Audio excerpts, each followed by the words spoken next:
അസ്സലാമലൈക്കും. ഇന്നത്തെ വീഡിയോ എന്ന് പറയുന്നത് നല്ല അടിപൊളി ഒരു ചട്ടിപ്പത്തിരിയും പിന്നെ ഒരു വെറൈറ്റി ബ്രെഡുമാണ്. നമ്മൾ പെട്ടെന്ന് ഒരു ഗസ്റ്റ് വരികയാണെന്ന് പറഞ്ഞാൽ നമ്മൾ ചപ്പാത്തിയും പൊറാട്ടയും പത്തിരിയൊക്കെ നമ്മൾ എപ്പോഴും ഉണ്ടാക്കണമാണല്ലോ. അപ്പോൾ ഒരു വെറൈറ്റി കൊടുക്കണമെന്ന് വിചാരിക്കുമ്പോൾ നമുക്ക് പെട്ടെന്ന് ഉണ്ടാക്കാൻ പറ്റുന്ന ഒരു ബ്രെഡാണ് കേട്ടോ. അപ്പോൾ അത് നിങ്ങൾ ഒന്ന് ട്രൈ ചെയ്ത് നോക്കുകൊണ്ടു. പിന്നെ നിങ്ങൾ വീഡിയോ ഫസ്റ്റ് ടൈമാണ് കാണണമെങ്കിൽ സബ്സ്ക്രൈബ് ചെയ്യണം, ഇഷ്ടമാവുകയാണെങ്കിൽ ലൈക്ക് ചെയ്യണം, പിന്നെ നിങ്ങളെ ഫീഡ്ബാക്കൊക്കെ അറിയിക്കണം കേട്ടോ. അപ്പോൾ നേരെ വീഡിയോയിലേക്ക് പോകാം. ഞാൻ ഫസ്റ്റ് ബ്രെഡിൻ്റെ മാവാണ് കുഴച്ച് വെക്കണത്. അപ്പോൾ അതിന് വേണ്ടിയിട്ട് ഞാൻ 4 കപ്പ് മാവ് എടുത്തിട്ടുണ്ട്. നിങ്ങൾ ഏത് കപ്പാണോ എടുക്കണേ ആ കപ്പിന് 4 കപ്പ് എടുത്താൽ മതി കേട്ടോ. 4 കപ്പ് മൈദക്ക് പകരം നമുക്ക് ഗോതമ്പ് പൊടി വേണമെങ്കിൽ എടുക്കാം. ഞാൻ മൈദയാണ് എടുത്തിട്ടുള്ളത്. ഗോതമ്പ് പൊടി കൊണ്ട് ഉണ്ടാക്കാം കേട്ടോ. അപ്പോൾ നല്ല ടേസ്റ്റ് ഉണ്ടാവും, രണ്ടും നല്ല ടേസ്റ്റാണ്. അങ്ങനെ ഞാൻ 2 ടേബിൾ സ്പൂണ് ഷുഗറും പഞ്ചസാരയും 1 ടേബിൾ സ്പൂണ് ഈസ്റ്റ് നിറച്ചിട്ടിട്ടുണ്ട് കേട്ടോ. 1 ടേബിൾ സ്പൂൺ ഈസ്റ്റ്, കാരണം 4 കപ്പ് മൈദ ഉണ്ടല്ലോ. പിന്നെ 1.5 ടീസ്പൂണ് ഉപ്പും പൊടിപ്പ് എടുത്തിട്ട് നന്നായി മിക്സാക്കിയതിൻ്റെ ശേഷം ഞാൻ 2 കപ്പ് പാലിട്ട്, നമ്മൾ മൈദ എടുത്ത അതേ കപ്പിന് 2 കപ്പ് പാലിളം ചൂടുള്ള പാലില്ലെങ്കിൽ നമുക്ക് ഇളം ചൂടുള്ള വെള്ളം എടുത്താൽ മതി. ഏത് കപ്പിനാണോ മൈദ എടുത്തത് ആ കപ്പിന് എടുത്താൽ മതി, വെള്ളമാണെങ്കിലും പാലാണെങ്കിലും. അങ്ങനെ നന്നായിട്ട് കുഴച്ച് വെക്കുക. ഒരു 20 മിനിറ്റ് കൗണ്ടർ ടോപ്പിലിട്ട് കുഴച്ചാൽ നല്ല സോഫ്റ്റ് ആയിട്ടുള്ള ഡൗ കിട്ടും നമുക്ക്. അതല്ല സ്റ്റാൻഡ് മിക്സർ ഉണ്ടെങ്കിൽ സ്റ്റാൻഡ് മിക്സറിലിട്ട് കുഴക്കാം. ഞാൻ നന്നായി കുഴച്ച് വെച്ചിട്ടുണ്ട് കേട്ടോ. നമുക്കൊരു ടേബിൾ സ്പൂൺ പാല് ബാക്കി വന്നിട്ടുണ്ട്. ഇനി ഇതിലേക്ക് നമുക്കൊരു ടേബിൾ സ്പൂണ് ഓയിൽ ഒഴിച്ചിട്ട് നമുക്ക് മാവിനൊന്ന് പൊങ്ങാൻ വേണ്ടിയിട്ട് ഒരു 1/2-3 മണിക്കൂർ റെസ്റ്റ് ചെയ്യാൻ വെച്ചാൽ മതി. പെട്ടെന്നാവും. നമ്മൾ മറ്റുള്ള ജോലികൾ തീരുമ്പോഴേക്കും അത് പൊങ്ങി വരും. അപ്പോഴേക്കും നമുക്ക് ചട്ടിപ്പത്തിരിക്കുള്ള മാവ് കുഴക്കാം. ഞാൻ ഒരു കപ്പ് മാവാണ് എടുത്തിട്ടുള്ളത്, മൈദ മാവ്. അതിലേക്ക് ഞാൻ ബാക്കിയുള്ള പാലും പിന്നെ കുറച്ച് വെള്ളം അത് നമുക്ക് നോക്കി കുഴച്ചാൽ മതി. നമുക്ക് അറിയാലോ അളവ്, ചപ്പാത്തിൻ്റെ മാവ് കുഴക്കണ പോലെ ഒരു 1/2 ടീസ്പൂൺ ഉപ്പിട്ടിട്ട് അതും കുഴച്ച് വെച്ചു. ഇനി നമുക്ക് സ്വീറ്റ് ചട്ടിപ്പത്തിരിക്കുള്ള ക്യാഷും റൈസിൻസും ഒന്ന് റോസ്റ്റ് ചെയ്തെടുക്കാം. അപ്പോൾ ഞാൻ നന്നായിട്ട് ഒരു കപ്പിൻ്റെ അടുത്ത് ക്യാഷ്യൂ എടുത്തിട്ടുണ്ട്. കശുവണ്ടി നന്നായിട്ടൊന്ന് റോസ്റ്റ് ചെയ്തെടുക്കുക, ബ്രൗൺ കളർ ആവണ വരെ. പിന്നെ അത്ര തന്നെ റൈസിൻസ് കൊടുത്തിട്ടുണ്ട്, ഉണക്കമുന്തിരി. ഞാൻ ഇതിൻ്റെ അടുത്ത് വെള്ളയുണ്ട്, പിന്നെ ഒരു ഇളം ബ്രൗൺ കളറുള്ളതും കൂടി, 2 കളറാണ്. അത് റോസ്റ്റ് ചെയ്തെടുത്തതിൻ്റെ ശേഷം ഞാൻ 6 കോഴിമുട്ട ആദ്യം പൊട്ടിച്ചു. പിന്നെ ഞാൻ ഒരു കോഴിമുട്ടയും കൂടി പൊട്ടിച്ചിട്ടോ. നമ്മൾ വീട്ടിലേക്ക് ഗസ്റ്റ് വരുമ്പോൾ ഉണ്ടാക്കുന്നതാണ്, സെയിൽ ചെയ്യാൻ ഉണ്ടാക്കുന്നതല്ല. അപ്പോൾ നമുക്ക് കോഴിമുട്ടയ്ക്ക് എത്ര വേണമെങ്കിലും എടുക്കാം. അങ്ങനെ 7 കോഴിമുട്ടയ്ക്ക് 7 ടേബിൾ സ്പൂൺ പഞ്ചസാര ഒഴിച്ച് നന്നായി മിക്സ് ചെയ്ത് വെച്ചിട്ടോ പഞ്ചസാര. വീണ്ടും ഞാൻ 1 ടേബിൾ സ്പൂൺ നെയ്യും 1 ടേബിൾ സ്പൂൺ ഓയിലും ഒഴിച്ചിട്ട് നമ്മൾ ആദ്യം ഫ്രൈ ചെയ്ത പാനിലേക്ക് തന്നെ ഒഴിച്ചു കൊടുത്തിട്ട് നമ്മൾ ഈ കോഴിമുട്ടൻ്റെ മിക്സ് ഞാനിതിലേക്ക് ഒഴിച്ചു കൊടുക്കുകയാണെങ്കിൽ ഇനി ഇത് നല്ലോണം ഇളക്കിയിട്ട് ഡ്രൈ ഫ്രൈ ആയി എടുക്കണം. അപ്പോൾ ഞാൻ ആദ്യം പഞ്ചസാര 7 ടേബിൾ സ്പൂൺ ഇട്ടെടുത്തല്ലേ, അപ്പോൾ അതിൽ 2 ടേബിൾ സ്പൂൺ ഞാൻ മിക്സിയിൽ ഇട്ടിട്ട് അതിലേക്ക് ഏലക്കയും കൂടി ഇട്ടിട്ട് പൊടിച്ചിട്ടാണ് ഞാൻ മിക്സ് ചെയ്തെടുത്തിട്ടുണ്ടായിരുന്നത്. നിങ്ങൾക്ക് മനസ്സിലാവും, ഇതിൽ ഇടക്ക് ഒരു കറുപ്പ് കളർ കാണുന്നത് അതാണ്. അങ്ങനെ നന്നായിട്ട് ഡ്രൈ ഫ്രൈ ആയി എടുക്കുക. അതിൻ്റെ വെള്ളമൊക്കെ വറ്റണ വരെ ഡ്രൈ ഫ്രൈ ആയിട്ടൊന്ന് ചിക്കിയിട്ട് എടുത്താൽ മതി. ഇനി നമുക്കിതിൽ ആദ്യം ഫ്രൈ ചെയ്ത ക്യാഷ്യൂം റൈസിൻസും ഇതിലേക്ക് ഇട്ട് കൊടുക്കണം കേട്ടോ. ഞാനത് അങ്ങനെ ഗ്യാസ് സ്റ്റവ് ഓഫാക്കിയിട്ട് എടുത്തു വെച്ചു. ഇനി നമുക്ക് ചട്ടിപ്പത്തിരി ഉണ്ടാക്കണമല്ലോ, പത്തിരി വേണമല്ലോ. അപ്പോൾ അതിന് വേണ്ടിയിട്ട് ഞാൻ ഒരു കപ്പ് കുറച്ച് മാവല്ലേ ഉള്ളൂ, ഞാൻ അതേറ്റ് 11 ബോൾ ഉണ്ടാക്കി. കുഞ്ഞേ ബോളാണ് ഉണ്ടാക്കിയിട്ടുള്ളത്. നമ്മൾ പൂരിയിലേറെ കുറച്ചും കൂടി വലിപ്പമുള്ള ബോൾ ഉണ്ടാക്കിയിട്ട് ഒന്നിച്ച് ഞാൻ 5 എണ്ണം ആദ്യം ഒന്ന് ചെറുതാക്കി പരത്തിയെടുത്തു. നിങ്ങൾക്ക് കാണുന്നുണ്ടാവും. അങ്ങനെ കുഞ്ഞേതാക്കി പരത്തിയെടുത്തിട്ട് ഞാൻ 5 എണ്ണം വെച്ചിട്ട് ഒന്നിച്ച് വെച്ചിട്ട് ഓയിൽ സ്പ്രെഡ് ചെയ്ത് കൊടുത്തു, ബ്രഷ് ചെയ്തിട്ട്. അതിൻ്റെ ശേഷം അതിൻ്റെ മുകളിൽ പൊടിയിട്ട് തൂവി കൊടുത്തതിൻ്റെ ശേഷം വീണ്ടും അങ്ങനെ ഓരോന്ന് മുകളിൽ വെച്ച് ഓയിൽ ബ്രഷ് ചെയ്ത് പൊടിയിട്ട് കൊടുത്തു. അങ്ങനെ 5 എണ്ണം ഒന്നിച്ച് വെച്ചു. നമുക്ക് കൈ കൊണ്ട് ഒന്ന് ചെറുതാക്കി ഒന്ന് പരത്തി കൊടുക്കുക. കൈ കൊണ്ട് തന്നെ ഒന്ന് പരത്തിൻ്റെ ശേഷം ഞാൻ ഒന്നിച്ചാണ് ഈ 5 എണ്ണം പരത്തിയെടുക്കുന്നത്. ഇത്രയേ ഉള്ളൂ കേട്ടോ. ഈ ചട്ടിപ്പത്തിരിൻ്റെ ആകെയുള്ള പണി ഈ മാവ് കുഴച്ചിട്ട് ഈ പത്തിരി ഉണ്ടാക്കി വെക്കുന്ന പണിയാണ്. ഇത് നമുക്ക് നേരത്തെ പത്തിരി ഉണ്ടാക്കി വെച്ചാൽ നമുക്ക് ചട്ടിപ്പത്തിരി ഈസിയാണ്. പിറ്റേന്നൊക്കെ നമുക്ക് ചട്ടിപ്പത്തിരി ഉണ്ടാക്കണമെന്നുണ്ടെങ്കിൽ തലേന്ന് തന്നെ മാവ് പരത്തി ഇതേപോലെ റെഡിയാക്കി വെച്ചാൽ മതി. റെഡിയാക്കി വെച്ചിട്ട് ഒന്ന് ചുട്ടെടുത്താൽ മതി. എന്നാൽ ഈസി ആയിട്ട് നമുക്ക് ചട്ടിപ്പത്തിരി പിറ്റേന്ന് പെട്ടെന്ന് ഉണ്ടാക്കിയെടുക്കാം. സീറ്റാണെങ്കിലും ചിക്കൻ ആണെങ്കിലും ഒക്കെ ഇങ്ങനെ തന്നെ നമുക്ക് ഉണ്ടാക്കണത് കേട്ടോ പത്തിരി. അങ്ങനെ ഞാൻ നന്നായിട്ട് പരത്തി എത്ര നമുക്ക് ഏത് ഡിഷിലാണോ ഉണ്ടാക്കണേ അതിനനുസരിച്ച് നമുക്ക് പരത്തിയെടുക്കണം. കാരണം ആ ഡിഷിൻ്റെ ലിഡ് ഉണ്ടെങ്കിൽ അത് വെച്ചിട്ടൊന്ന് നോക്കിയാൽ നമുക്ക് മനസ്സിലാവും. നന്നായിട്ട് പരത്തിട്ടോ. അപ്പോൾ കനമില്ലാതെ നമുക്ക് ഞാൻ കണ്ടോ അതിൽ ലിഡ് വെച്ച് നോക്കുകയാണ്, പക്ഷേ നമുക്ക് വലിപ്പമല്ല. അപ്പോൾ വീണ്ടും ഞാൻ അതേ ലിഡ് തന്നെ വെക്കരുത്, കാരണം കുറച്ചും കൂടി വലിപ്പമുള്ള ഒരു മൂടി എടുക്കണം കേട്ടോ. കാരണം ആ മൂടി നമുക്ക് നമ്മൾ വെക്കണ ഫ്രൈ പാനിൻ്റെ ഉള്ളിലേക്ക് ഇറങ്ങിയിരിക്കണ മൂടിയാവും. അപ്പോൾ അത്ര പോരാ നമുക്ക്. അപ്പോൾ അതിലേറെ കുറച്ചും കൂടി വലുതുള്ള ഒരു മൂടി എടുത്തിട്ടാണ് ഞാൻ കട്ട് ചെയ്തെടുത്തത്.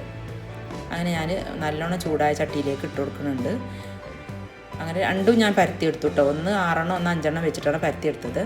നല്ലോണം ചൂടായ ചട്ടിയിലേക്ക് ഇട്ടതിൻ്റെ ശേഷം ഒന്ന് ബബിൾ വന്നതിൻ്റെ ശേഷം മറിച്ചിട്ട് കൊടുക്കുക. പെട്ടെന്ന് പൊള്ള വരും കേട്ടോ, പെട്ടെന്ന് പൊങ്ങി വരും. നമുക്ക് ചട്ടി ചൂടില്ലെങ്കിലേ പ്രശ്നമുള്ളൂ, നല്ല ചൂട് വേണം. അങ്ങനെ പൊങ്ങി വന്നിട്ട് പിന്നെ ചൂടാറണ വരെ ഒന്ന് വെയിറ്റ് ചെയ്താൽ മതി. അപ്പോൾ നമുക്ക് ഓരോന്ന് പെട്ടെന്ന് ഇതിൽ നിന്ന് അടർത്തിയെടുക്കാം. കാണുന്നുണ്ടോയെന്ന് അറിയില്ല, പൊങ്ങി വരുന്നത് കണ്ടോ?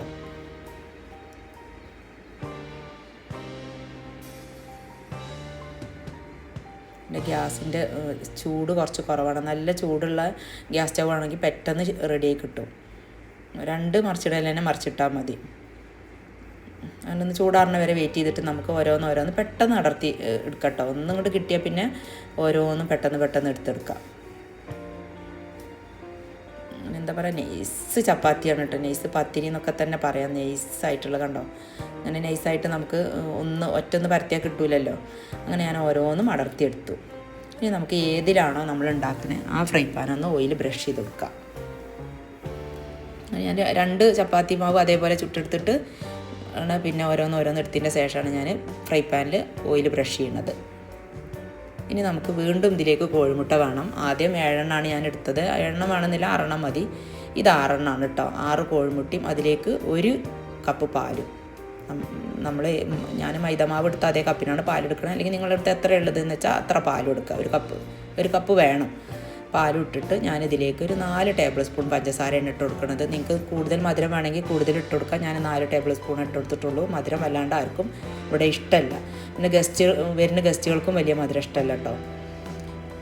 അങ്ങനെ ഞാനത് നന്നായി മിക്സ് ചെയ്ത് വെച്ചതിന് ശേഷം നമ്മൾ ആദ്യം ഉണ്ടാക്കി വെച്ച എഗ്ഗിൻ്റെ മിക്സ് ഉണ്ടല്ലോ, നല്ലോണം ഡ്രൈ ഫ്രൈ ആക്കിയത്, അതിലേക്ക് ഞാൻ കിസ്മിസും കാഷ്യൂവും കൂടി മിക്സ് ഇട്ട് കൊടുക്കണം. അത്യാവശ്യം ഇട്ട് കൊടുക്കുന്നുണ്ട്. പിന്നെ ഞാൻ കുറച്ചവിടെ ബാക്കി വെക്കുന്നുണ്ട്, നമുക്ക് മുകളിൽ ഗാർണിഷ് ചെയ്യാൻ വേണ്ടിയിട്ടാണ്.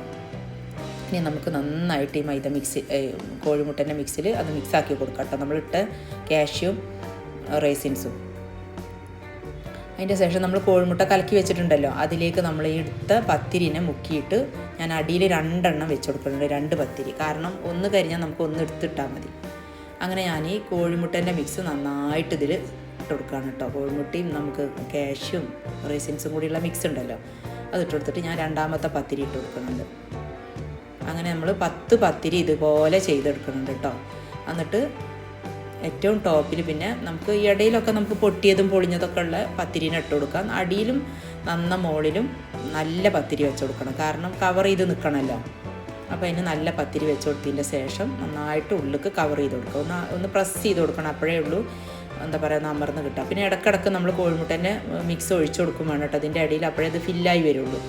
ബാക്കി വന്ന കോഴിമുട്ടയും പാലും കൂടിയുള്ള മിക്സ് ഇതിൻ്റെ മുകളിലേക്ക് ഒഴിച്ചിട്ട് ഒന്ന് പ്രസ് ചെയ്ത് കൊടുക്കുക. അപ്പോൾ എല്ലാ ഭാഗത്തേക്കും ഇതിൻ്റെ മിക്സ് ഇറങ്ങിപ്പോകും. ഇനി നമുക്ക് ഫ്രൈ പാനിൽ ഡയറക്റ്റ് നമുക്കൊരു 5 മിനിറ്റ് ഇതൊന്ന് കുക്ക് ചെയ്തെടുക്കണം. ഡയറക്റ്റ് കത്തിച്ചിട്ട് ഹൈ ഫ്ലെയിമിലിട്ടോ ഒരു 5 മിനിറ്റ് നമുക്ക് കുക്ക് ചെയ്തെടുക്കാം. അതിൻ്റെ ശേഷം ഞാൻ വേണ്ടാത്തൊരു പാനാണ്, നമ്മൾ ഒഴിവാക്കിയൊരു പാനാണ്. അത് നല്ലോണം അപ്പുറത്തെ ഗ്യാസിൽ വെച്ചിട്ട് നല്ലോണം ചൂടാക്കി എടുത്തിട്ടുണ്ട്. അതിലേക്ക് ഞാൻ നമ്മളിപ്പോൾ കുക്ക് ചെയ്ത ഫ്രൈ പാൻ ഉണ്ടല്ലോ, അതിൻ്റെ ആ ഫ്രൈ പാനിന് മുകളിലേക്ക് വെച്ചെടുത്തു.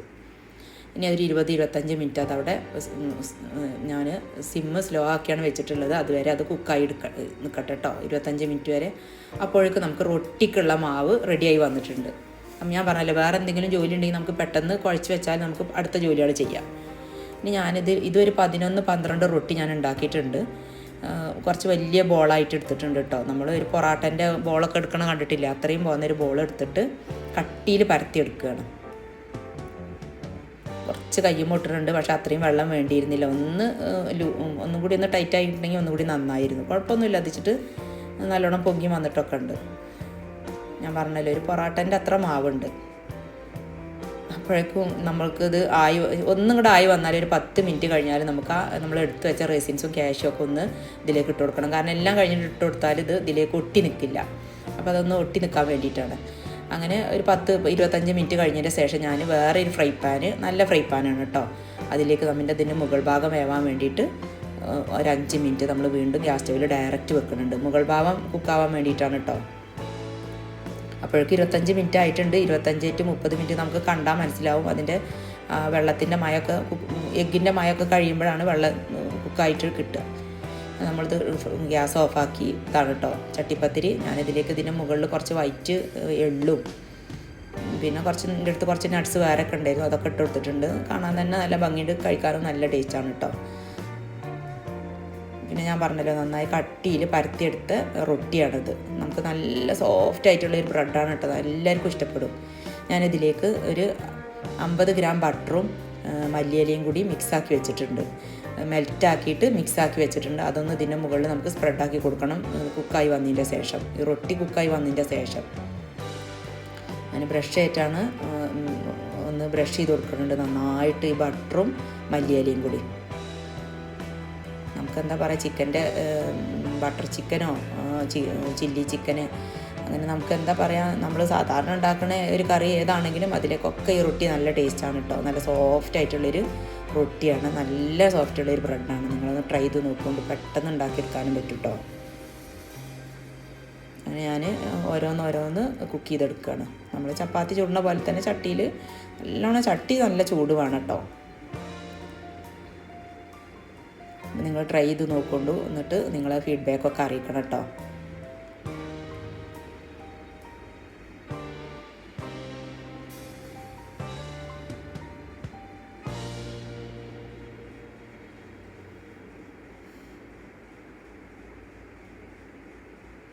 നല്ലോണം പൊങ്ങി വരും പെട്ടെന്ന്. നല്ല ചൂട് ഒട്ടും കുറക്കാൻ പറ്റില്ല. സിമ്മിൽ നല്ല ഹൈ ഫ്ലെയിമിൽ ഇട്ടിട്ടാണ് നമ്മളിത് റൊട്ടി ചുട്ടെടുക്കുന്നത് കേട്ടോ.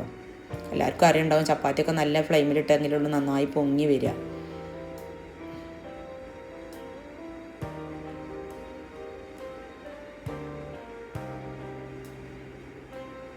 അങ്ങനെ ഓരോന്നും ഇതേപോലെ പൊങ്ങി വന്നിട്ടുണ്ട്. അതിൻ്റെ ശേഷം ഞാൻ ബ്രെഡ് ബട്ടറും മല്ലിയിലയും കൂടി മിക്സ് ആക്കിയതാണ് ഒന്ന് ഇതിൻ്റെ മുകളിൽ ബ്രഷ് ചെയ്ത് കൊടുക്കുന്നുണ്ട്. വേണമെങ്കിൽ നമുക്ക് ചില്ലി ഫ്ലേക്സ് ഇട്ട് കൊടുക്കാം കേട്ടോ.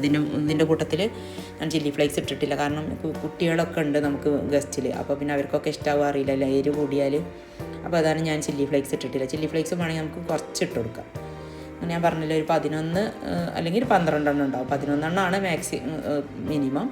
ഒരു 12 എണ്ണം വേണമെങ്കിൽ ആക്കാം.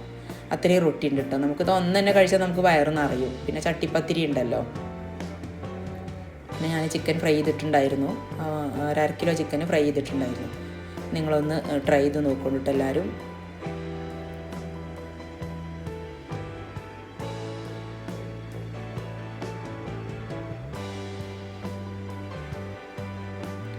പിന്നെ ഞാനിതിൻ്റെ മുന്നത്തെ വീഡിയോയിൽ ഞാൻ പിസയൊക്കെ ഇട്ടിട്ടുണ്ട്, നിങ്ങൾ കാണാത്തവരൊക്കെ ഉണ്ടെങ്കിൽ ഒന്ന് പോയി കണ്ടു നോക്കൊണ്ടു. പിന്നെ നമ്മൾ ഒത്തിരി ക്ലാസ് എടുക്കുന്നുണ്ട് കേട്ടോ. കേക്കിൻ്റെ ക്ലാസ് ആണെങ്കിലും ബ്രൗണി, ബ്രെഡ് ഐറ്റംസ് ഒരുപാടുണ്ട്. പിസ്സ, ബ്രൗണി, കുക്കീസ്, അങ്ങനെ നിങ്ങൾക്ക് ഏതാണോ വേണ്ടത്, കുനാഫ ചോക്ലേറ്റ്, ഇതൊക്കെ നമുക്ക് ക്ലാസ് എടുത്ത് കൊടുക്കുന്നുണ്ട്. നിങ്ങൾക്ക് ആവശ്യമുള്ളവർ കമൻറ്റ് ചെയ്താൽ മതി, ഞാൻ നമ്പർ ഡിസ്ക്രിപ്ഷനിൽ കൊടുക്കട്ടോ. അപ്പോൾ അതാണ് ഫൈനൽ ലുക്ക് വരുന്നത്. കണ്ടാൽ തന്നെ നമുക്ക് കഴിക്കാൻ തോന്നണില്ലേ, റൊട്ടിയൊക്കെ കണ്ടാൽ തന്നെ നമുക്ക് തോന്നുമല്ലോ കഴിക്കണമെന്ന്. അങ്ങനെ ഞാൻ കാഷ്യും കുറച്ച് തേങ്ങ അരച്ചൊരു കറിയാണ് ഇട്ടത്. സാധാ കറി തന്നെയാണ്, അതിലേക്ക് കുറച്ച് കാഷ്യും കുറച്ച് തേങ്ങയും കൂടി അരച്ച കറിയാണ്. കുറേ തേങ്ങ അരച്ചിട്ടില്ല, കുറച്ച് തേങ്ങ, അല്ലെങ്കിൽ തേങ്ങാപ്പാൽ ഒഴിച്ചാലും മതി നമുക്ക് സാധാ കറിയിൽ. പിന്നെ ചിക്കൻ ഫ്രൈ ചെയ്തതും ഗസ്റ്റിനൊക്കെ നല്ല ഇഷ്ടമായിട്ടുണ്ടായിരുന്നു കേട്ടോ. അവരൊക്കെ നന്നായിട്ട് കഴിച്ചു. അപ്പോൾ അത്രയൊക്കെ ഉള്ളൂ കേട്ടോ വീഡിയോ. നെക്സ്റ്റ് വീഡിയോ ആയിട്ട് വീണ്ടും കാണാം.